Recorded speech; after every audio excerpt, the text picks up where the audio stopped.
So this morning I want to kind of start off with this image here. This image it's actually a painting, or it's a drawing, but this is a drawing of a branch of the U.S. Coast Guard, which is U.S. Coast Guard rescue swimmers. So these are people who would go out into a situation like this, where the ocean is just terrible. You know, there's waves coming everywhere. Maybe somebody's fallen off a boat. Maybe a boat is in distress. And they'll actually come down from that helicopter, swim out in the ocean, and save people who are out in the middle of this tumultuous sea. And there's some movies about it that you can find places that talk a lot about, you know, just what it takes to be a rescue swimmer, all the difficulties in it. But it's an amazing thing that people do. It's the kind of training they have to go through to be able to go out into water and to save people, where normally, you know, that would be it. Because the sea is terrifying. Who else is terrified by the ocean? Sometimes I go to the beach and I'm terrified by the ocean. That's normally because I always find the jellyfish in the ocean. I don't find them with my eyes, I find them with my legs, you know, and I end up with a couple of stings from them. But the ocean is a rough place, but there's these people who are willing to go out into it and to save other people. So we think about these rescue swimmers. We think about Jesus as our rescuer, right? Christ is somebody who's rescued us. But how exactly does he rescue us? How exactly does that work? How does that function? Let's go over into John chapter 6. Take a little bit of a look at that this morning.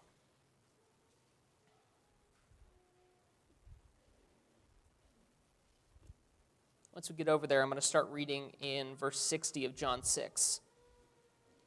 When many of his disciples heard it, they said, "This is a hard saying. Who can listen to it?" Now, this teaching that he's just been talking about is he has been talking about himself as the bread of life.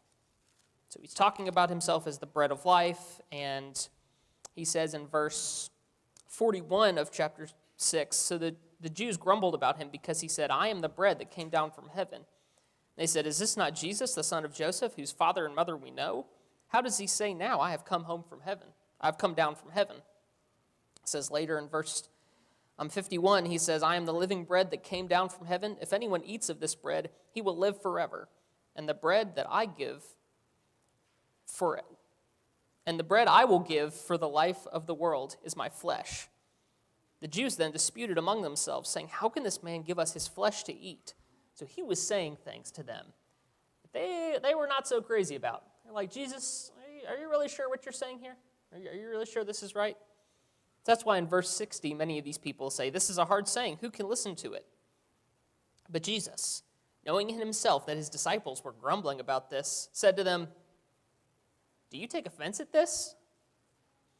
Then what if you were to see the Son of Man ascending to where he was before? It is the Spirit who gives life. The flesh is no help at all. The words that I have spoken to you are spirit and life. But there are some of you who do not believe." For Jesus knew from the beginning those who did not believe, and who it was who would betray him. And he said, "This is why I told you that no one can come to me unless it is granted to him by the Father." After this, many of his disciples turned back and no longer walked with him. See, one of the things that's difficult about the job of a rescue swimmer is that when a rescue swimmer is lowered from that helicopter into the water, they've got to swim over and they've got to help this person who is in the water. Now again, we talked about the fear of the ocean. We talked about everything that's going on in the ocean, these waves, you know, they're as tall as buildings. And because of that, normally people who are in the ocean are kind of freaking out. They're a little bit upset, understandably, right? They think, "I'm about to drown. This is the end of my life." And so they are arms a-flailing. They are going crazy. So one of the difficulties that they have is you have to be able to constrain, and you have to deal with this person who it's very possible they may injure you. If you're trying to swim up to someone and they're throwing arms and they're throwing legs, they can drag you down with them very easily, extremely easily. So there's kind of a psychological battle being played as well by rescue swimmers and the people they're trying to rescue. There's actually a scene in a movie about rescue swimmers, And, and they're doing this training scene, and one of these people who's trying to train them how to pull in rescue swimmers, he's kind of throwing his arms crazy, and he's acting all ridiculous, and this trainee doesn't know how to restrain him, doesn't know how to pull this guy in. How am I supposed to get this guy in? Well, eventually, as they're doing that, the trainee takes his elbow and just drives that elbow right into the face of that trainer and just knocks him out cold. And once he knocks him out cold, he's then able to just grab him, and he's able to swim backwards, and he's able to rescue him, And it shows this crazy kind of thought that I want us to think about today, and this analogy, if you will, to rescue swimmers, is that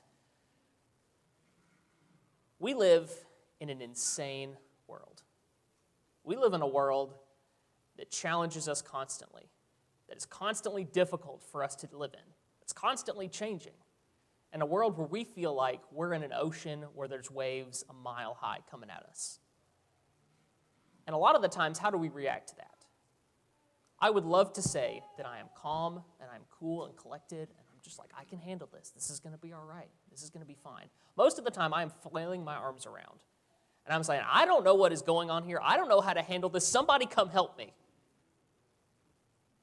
But in the process of flailing my arms around and freaking out, sometimes I tend to do more harm than good.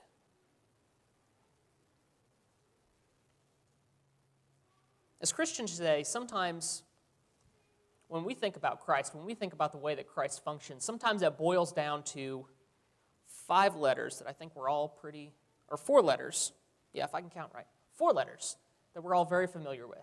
Okay, who remembers the words WWJD, right? Does everybody remember that? Back in the 90s, early 2000s, everybody had the bracelet. WWJD. What would Jesus do? All right, we carry it around on our wrists. Okay, maybe somebody's ever seen a shirt that says, Jesus is my homeboy, right? Me and Jesus are BFFs, things like that. And the sentiment behind these is good, right? Okay, I'm close to Jesus, right? But sometimes when we think that way, sometimes the way that we think about Jesus tends to try to pull him down in the water with us. So what I want to do is I'm in chaos. I'm in this world that I don't understand. I'm flailing around. I don't know what I'm doing. And so I want to pull Jesus down into that with me. Jesus, you come down to where I'm at because that feels more comfortable to me. That makes more sense to me.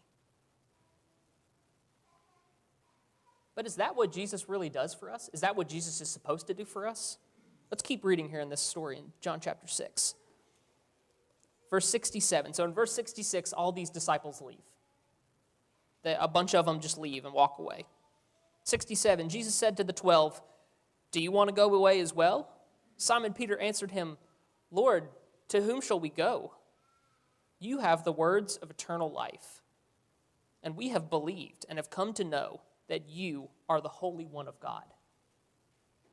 Jesus has had a lot of people leave. So the 12 are with him. Are you guys going to leave as well? Jesus, where else am I supposed to go?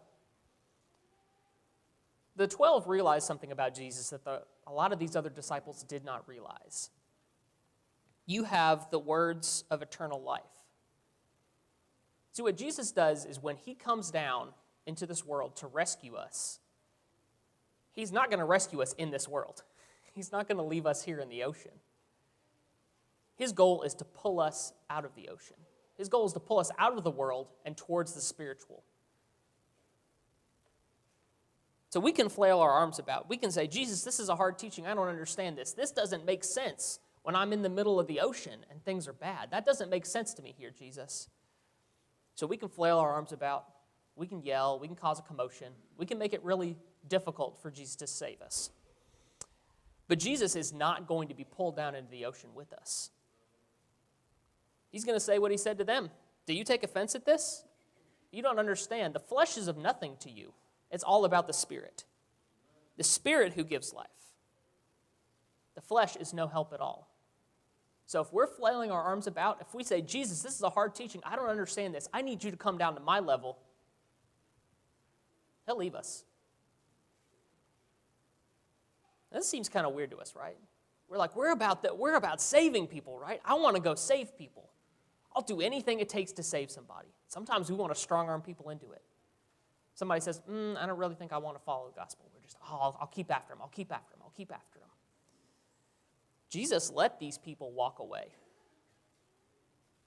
And why did he let them walk away?